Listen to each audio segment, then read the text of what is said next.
ئێوارتان باش بینەروی سەر خۆشەویستەکانم لە کەناڵی سلێمانی خۆشحاڵم لە ئێوارێکی دیکەی پرۆگرامەکەم هاتمەوە دیدەنیتان. ئێواری سلێمانی وەک دەزان هەمیشە گرنگی دەدات بەو بابەتانی کە پەیوەندیان بە ڕۆژەوە هەیە هەر لەگەڵ کەسانی پسپۆر و تایبەتمەند گفتوگۆی بابەتەکان دەکەین. وەک دەزانین لە ماوەی ڕابردوودا بابەتی زێڕ و گرانبوونی زێڕ لە هەموو لایەنەکانەوە بۆتە مای گفتوگۆکردن و سەرنجدان و بەدواداچوون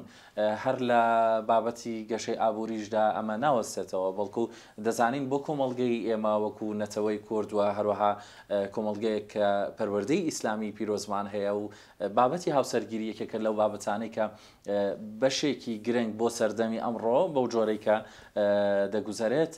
بابەتی کڕینی زێڕ و پێشکەشکردنی زێڕە بە خانمان وەک مارەی کە بۆتە یەکێک لە پایە سەرەکیەکانی هاوسەرگیری. جا مەبەستمان بوو لەم پرۆگرامە لەگەڵ هاوکارانم لە جێبەجێکردنی پرۆگرامی ئێواری سلێمانی لەگەڵ مامۆستا و زانای ئاینی زۆر بەڕێز دکتۆر عەدنان شێخ خالید ئەم پرۆگرامە پێشکەشکەین سەبارەت بە گرانبوونی نرخی زێڕ، ئاڵوگۆڕی نرخ و دراو لە بازاڕەکاندا، بەڵام چ کاریگەریەکی دروست کردووە لەسەر بابەتی هاوسەرگیری و پێکهێنانی ژیانێکی. دکتۆر زۆر بەخێربێی، خۆشحاڵم لێرە جەنابتان دەبینم. سپاس بۆ جەنابتان بەڕێزن، سپاس بۆ ئێوە کە کاتی خۆتان بەخشێ ئێمە. دکتۆر هەر دەمەوێت لە سەرەتاوە بۆ بابەتەکەم پرسیاری ئەوە بکەم، گرنگی هاوسەرگیری لە ئاینی ئیسلامی پیرۆزدا چییە و ئەم پرۆسەیە چۆن ئاینی ئیسلامی پیرۆز باسی کردووە یاخود داوای کردووە لە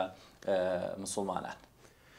بەناوی خوای گەورە درود و سەلام و لێزمە بارانی ڕەحمەت بۆ سەرگیانی پێغەمبەر و نازدار صلی الله علیه وسلم بۆ سەر یار و یاوەران و شرکەوتوانی بێ تاکو ڕۆژی دوایی سەرەتا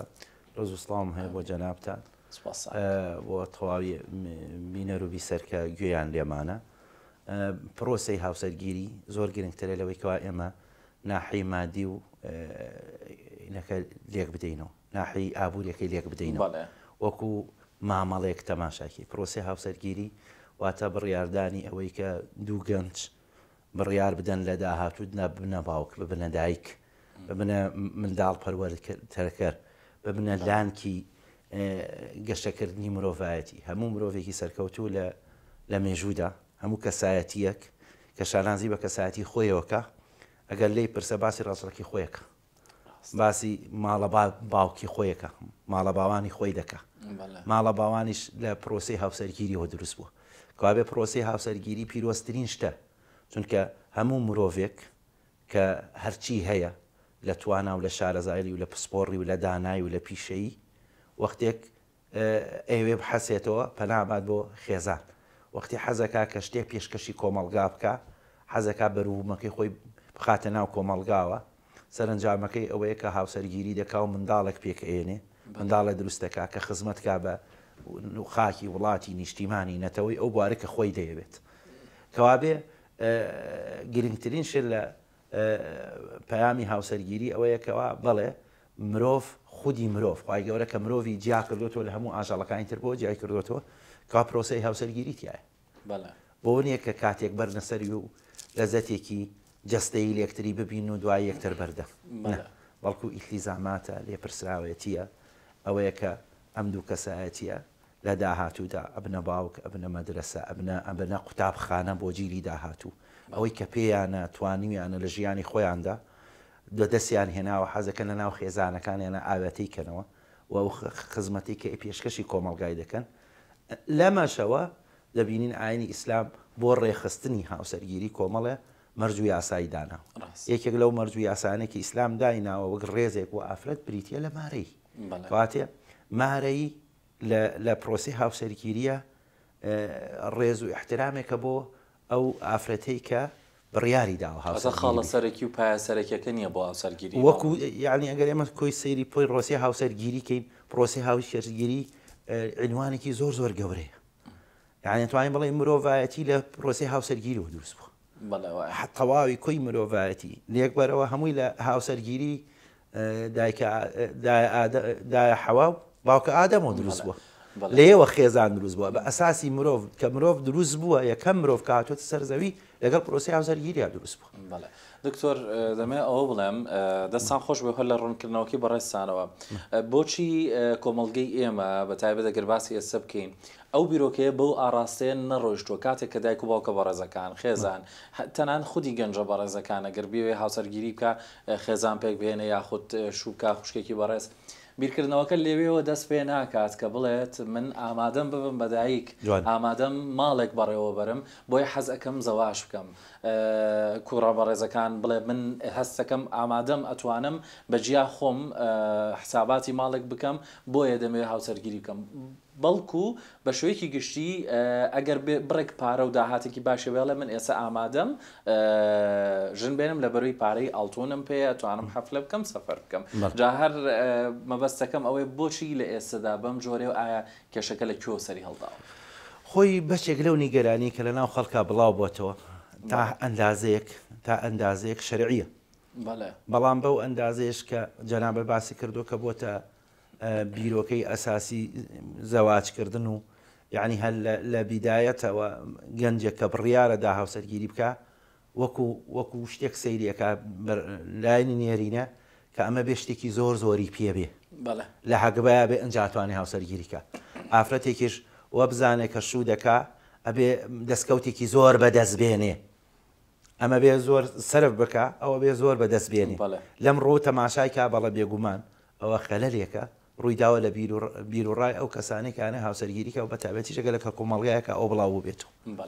ئەمە ئەو ئەندازەی ڕاستە بەڵێ باوکێک بۆی کەوا پێویستێتی ماڵێکی بەختەوە دروستکە پێویستی بە بڕێک هەیە دایکێکیش کە ئەگەر بێوێ دایکێکی سەرکەوتوو بێ لە ناو ماڵە پێویستە هەزینەیەکی هەبێ ئەگەر هاتوو ڕۆژێ لە ڕۆژان باوک نەیتوانێ ئەرکە جێبەجێ بکە ئافرەت بتوانێت لەو مارەی خۆی تەعویزی بکاتەوە بۆ خۆی بۆ ژیانی خۆی بۆ منداڵەکانی ئەم ئەندازەی شەرعیە بەڵام ئەو ئەندازەی کە بکرێتە فکرەی ئەساسی لە پرۆسی هاوسەرگیریدا ئەم بڵێ هەرە بێ من هەر سەرف بکەم ئەبێ زۆرم هەبێ ئەویش بڵێ بێ من هەر بەدەست بێنم ئەو هزار هاوسەرگیریە سەرکەوتوو نابێت کەوا بێ ئەوەندەی دروستە کەوا بتوانن ژیانی خۆیانی پێ ئاسان بکەن نەک بیکەنە کای ئەساسی لە ژیانی خۆیانە بەڵێ کەواتە ئەمێ بپرسم مارەی چه حکمێکی هەیە لە ئاینی ئیسلامی پیرۆزدا و تا چەندێک دانراوە طبعا مارەی بۆ ئافرەتان بۆ خوشکانی بەڕێز واجبە واجبە لە شریعەتی ئیسلامە هەر گرێبەستێکی هاوسەرگیری دەکرێت مارەیەکی تێدا بێت تەنانەت هەر گرێبەستێک مارەی تێدا نەبێ ئەو گرێبەستە ئەگەڕێتەوە بۆ مارولمیسل یعنی ئەو مارەی ئەو خوشک و دایکە بەڕێزانی کە یەم ئافرەتە هەیە بە چەند مارە بڕاون ئەویش هەمان حکمی بۆ ئەبێت نمونەی چواردەورەکەی خۆی چواردەورەکەی خۆی یا کۆمەڵگەکەی خۆی ئەو کۆمەڵگەی کەواتیایە ئەژی باشە ئافرەت چۆن مارە دەبڕێ ئەوها نەک نرخێ بێ زۆر بێ نرخێکیش ئەوەندە کەم بێ کە لە ڕوود نەبێ باسی بکەیت و ئەم ئافرەتە باسی بکە ئەمە پێڵن مەهرولمیسل ئەو ئەندازەی مارەی مەرجە زێڕبێت و بە تایبەت لە ئێستادا لە سەرتاش مەبەستم بۆ ئەو باسکەن کە زێر بە ڕێژێکی ئێژگار زۆر چەند هێندە نرخەکەی زیادی کردووە زۆرێک لە گەنجان بەڕاستی بەهۆی گرانی نرخی زێڕەوە لەو پرۆسەیە وەستاون دەڵێ ئێستا ناکردرێت و بابەتی هەیە جا مەرجە مارەی هەر بە زێر دیاری بکرێت یاخود دەکرێت بە جۆرێکی تریش بێت خۆی ئەمەگەر بمانوێت لە مارەی تێبگەین بتوانی بەڵێ ئەوێ پێناسەی مارەیەکی مارەی خۆی چییە؟ مارەی بریتە لەو ماڵی لەو دیاری کە ئافرەتان وەری دەگرن لە پیاوان لە کاتی گرێبەستی هاوسەرگیریدا ئەم مارەیە پێش ئیسلامیش هەبووە لە هەموو کۆمەڵگەکان هەبووە تەنانەت من بەرنامەی وەسایقیم دیوە گەلانێکان پیانەوترێ مرۆڤ خۆریشن زۆر دوورن لە شارستانی توێستاش هەن لەواتێ لە دارستانەکانی ئەمەزۆن هەبێ وەختی ئەچێت کە قسەیان لەگەڵەکە ئەڵێ مارەیەکەم دەبەراز بووە یعنی مارەی خواستێکی بەشەریە کە هەر لەو کاتێک کە بڕۆسی هاوسەرگیری دەدەدانە وەکو ڕێزێک وەکو تەکریمێک بۆ ئەم ئافرەتە وەکو ئەوەی کەوا ئەم ئافرەتە یەتە ناو خێزانێکەوە شتێکی ئەیرێتە لە مەقابلە کەوا بێ پەیامی مارەی پەیامێکی ڕوحیە نەک بە دەوڵەمەندکردنی خەڵک بێ نەک بۆ بێکەوە تۆ یەکێک دەوڵەمەنددارکەیت و ئافرەدووە بزانێ گرانی و قیمەتی بە تەنها بە مارەی دەبێ نە مارەی ئەو دیارە جوانەیە کە باوک با بڵێن هاوسەر دیارریەکە نێرینە دیارریەکە بۆ مینە لە کاتی پرۆسی هاوسەرگیریدا جا ئەم مارەیە بێ هەر شتێکی بە نرخ بێ شتە بە نرخەکە ینی بە نرخ بێ لە لای ئافرەتەکە بە نرخ بێ لە لای دیارێکی گرانبەها بێ گرانبەهایەکە ئەوە نییە کەوا هینی زۆر بێ تەکلیفەی زۆر بێ ئەوەیە کە لە نەفس و لە وەقعی دەرونی خۆیدا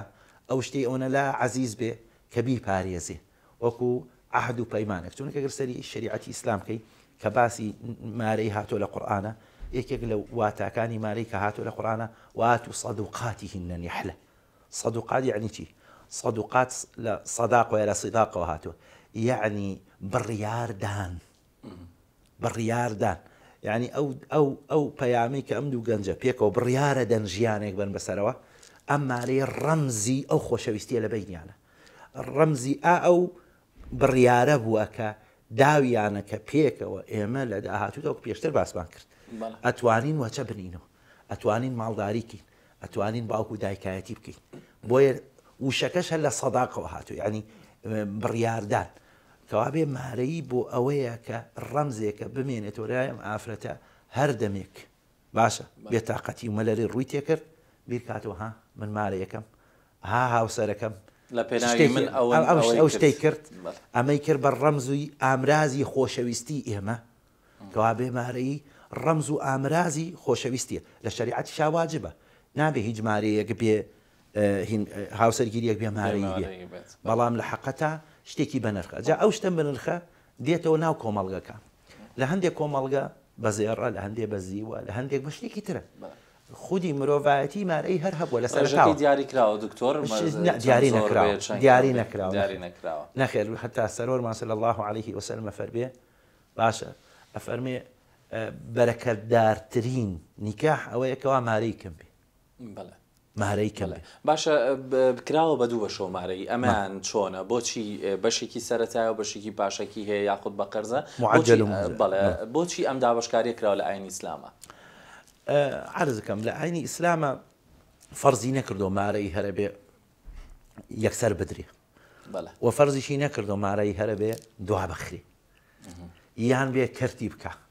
ئەوە لە کۆمەڵگەی کوردەواری خۆماندا و لە کۆمەڵگەیەوەی کە من بیستوم لە خۆرهەڵاتی ناون بە تایبەتیش لە وڵاتی کوردستان و لە با بڵێن ئەوانەی کە چواردە وەرمانن ئەم مارەی حەرز و قازرە هەیە دەنا هەندێک گەل هەن ئەسڵەن مارەی قەرزیان هەرنی هەر ناشزانن باسی چیەکی ئێستا بۆ نمونە من بە حکمی تێکەڵبوونی ئێمە وەکو مامۆستای ئاینی تێکەڵەبین زۆر جار چوونێتە پرۆسە هاوسەرگیری لە بۆ ئەو کەسانێکەوە لە باشووری عێراق ژنمان بۆ مارە بڕین ئەسڵان هەر باسی ئاڵتون ناکرد باسی ئاڵتون ناکەن بە پارە دەیکرد بە پارە بە 6 ملیۆن بە 7 ملیۆن بە 10 ملیۆن 15 ملیۆن بەمە دەیکرد ئەوە لای خۆمانە هەر ئەبێ ئاڵتون بێ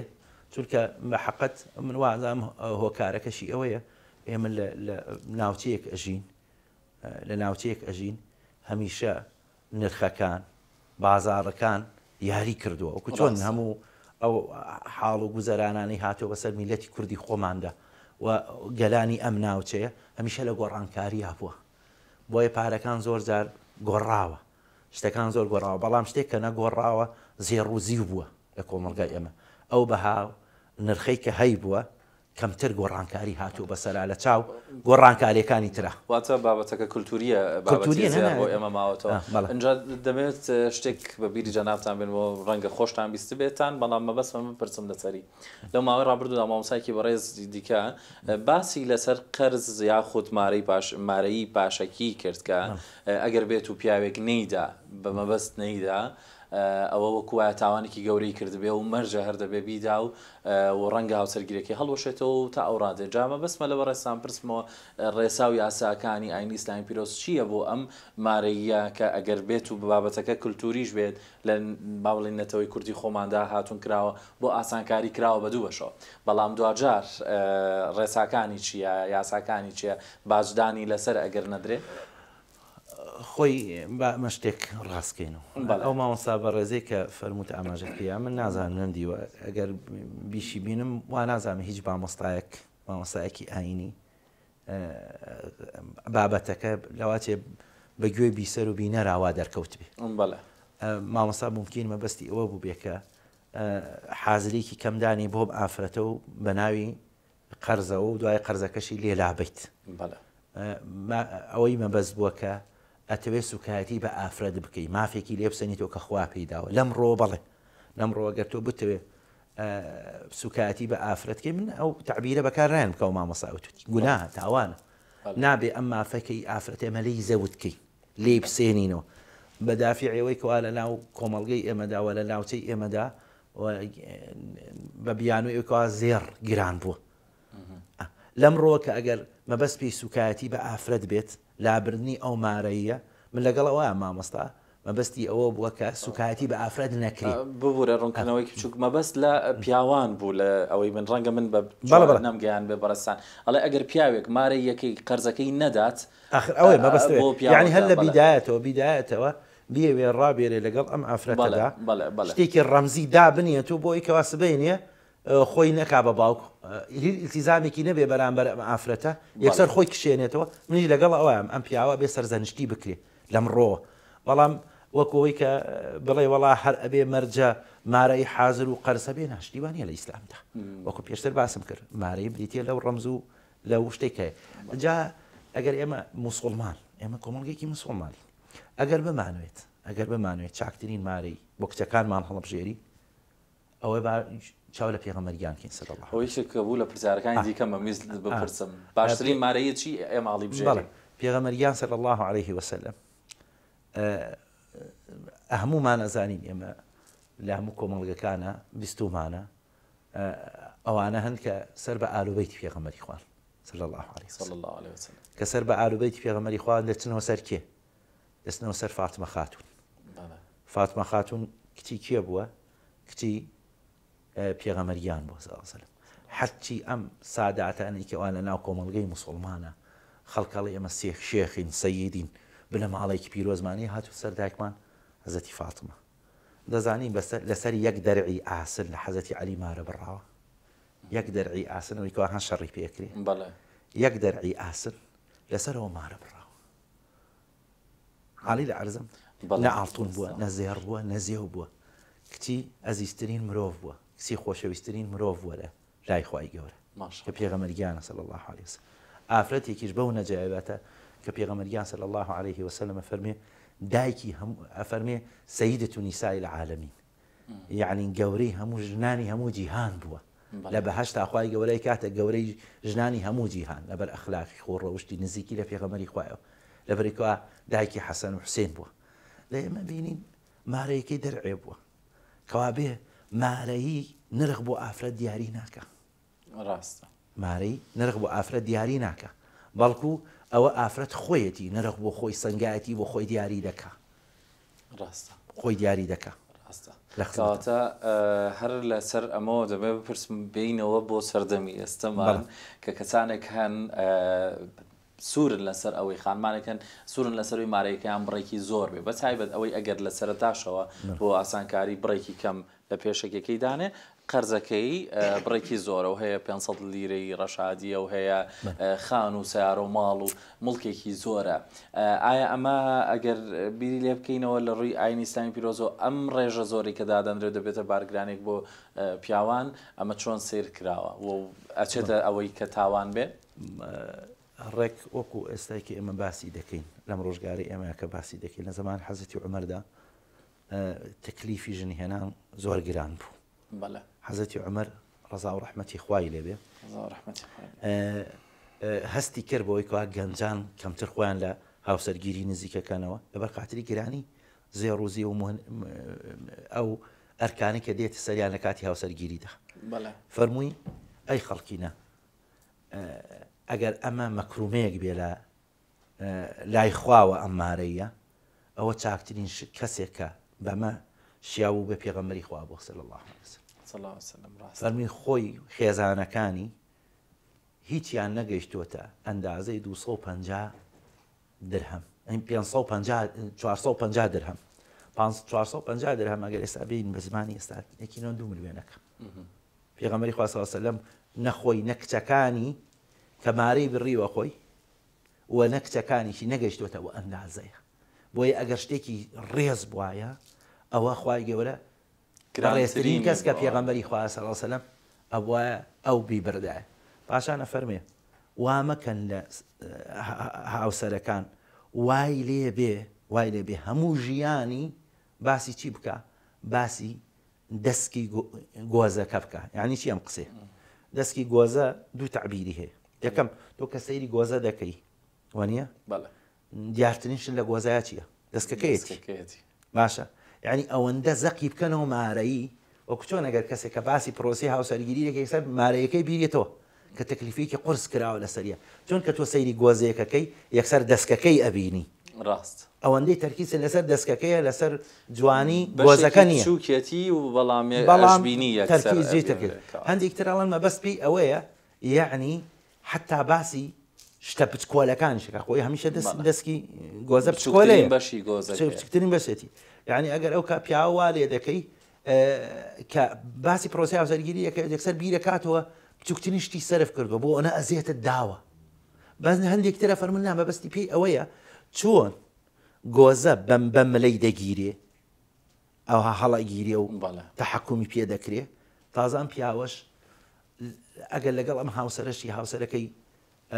ئیسیعدادی ئەوەی تیانە بێ ئافرەتێکی باش بێ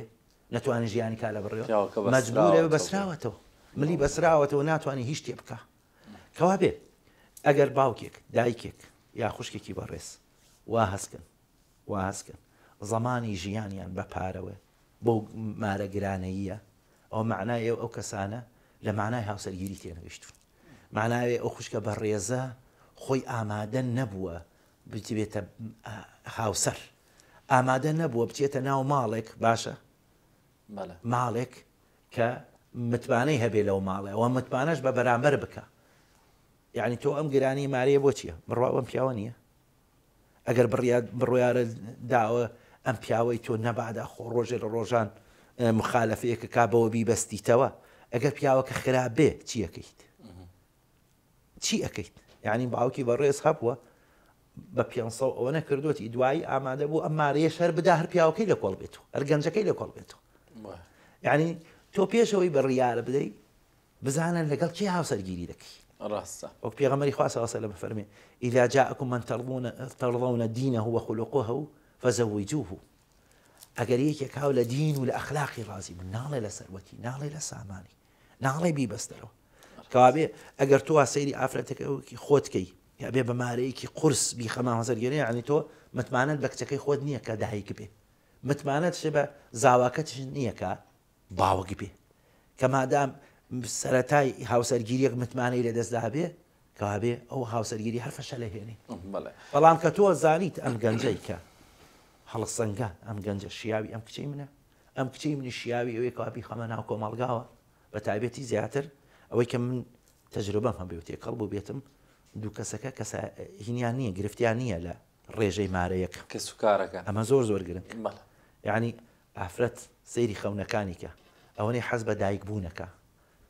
حەزەکە بچێتە ناو ماڵی خۆی ژیانی هاوسەرگیری بەدەست بێنێ لەگەڵ ئەو کەسەی کە پیاڵە سوارچاکی خەونەکانی خۆی ژیانی بەسەر بە ئەوە نە بیری لە لای ئەوەیە، بیری لە لای مارەی و شتە ڕۆتینەکانیە. بەڵام کۆمەڵگەی ئەمە کۆمەڵگەیەکی چییە؟ کۆمەڵگەیەکی بیا ڕەحمە. ئەگەر ئافرەتێک مارەی کەم بێ هەر ڕەفیقەکانی خۆی سوکایەتی پێ دەکەن. هەم چواردەورەکەی خۆی هەم دایک و باوک تەداخولەکەم جاری وایە لە مەسئلەیە. وازان گرانی کچەکەیان بە گرانی چییە؟ بە گرانی مارێک نەخێ، گرانی کچەکەتان بە گرانی ئەخلاقێتی خۆ ڕەوشتێتی بۆی کە ئامادەتان کردو بێتە دایک، ئامادەتان کردووە کە ئەم کەسە سبەینێ لایەنێکی گرنگی هین بێ هاوسەرگیرین بێ. دایک کە وەکو شاعیرێک پێناسەی دایکەکە ئەوە دایک قوتابخانەیە، دایک قوتابخانەیە مەهدی ئینسانە بێشکەی ئینسان. چونکە هەمومان سیرکە لە کەسایەتیماندا ئەوەندەی کاریگەری دایک هەیە لە سەرمان کاریگەری باوک نییە لە سەرمانە. ڕاستە کە تۆ ئامادە و نەکردووە ئەم کچە بە ڕێزە دایک بێ کابێ مەی بەستەرەوە بە ئاڵتون بۆی بەستی تۆ بە ئاڵتون و سەروەت و سامان و پارە. دەستان خۆش بێت دکتۆری بەڕێز زۆر سپاسانەکەم دواوتەتان یاخود ئەگەر شتێک مەبەستان بوو بێ لەو پرۆگرامە لەسەرم باسە باسیکەن من نەمپرسی بێ لە کۆتاییە کات دەدەم وەڵاهی ئەوەندە ئەڵێم بۆ گەنجە خۆشەویستەکان بۆ باوکو دایکەکان ئەڵم کە بابەتی مارەی کە لێستادا ئەوەندەی کە بە بابەتێکی مادی تەماشایەکرێ بە بابەتی سەرەکی دانەدرێ گرنگەوەیە کە ئێمە گەنجەکانمان پارێزین پاراستنی گەنجەکانیش بۆ یەکەوە ڕێگەیان بۆ ئاسانکەین هاوسەرگیری بکەن مارەی نەکەینە گرفت لەبەر پرۆسەیەکی گەورەی هاوسەرگیری کە پرۆسەی بوونی مرۆڤ لەسەر زەوی و هاتنی سەر مرۆڤ لەسەر زەوی وەکو پێشتر ئاماژەمان پێکرد لە تاڵی بەرنامەکەیە لە چیەوە دروست بووە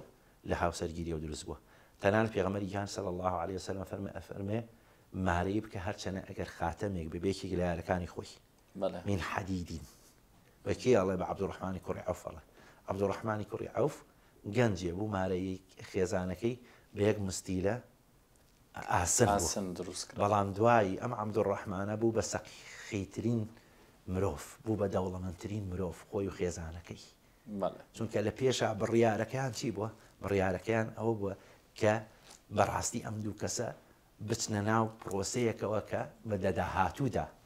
سوودمەند بن بۆ کۆمەڵگە بۆیە خوای گەورەشەوە بەرەکەتی خسە ناوی جا ئێمەش بە دوای ئەوە بینکەوە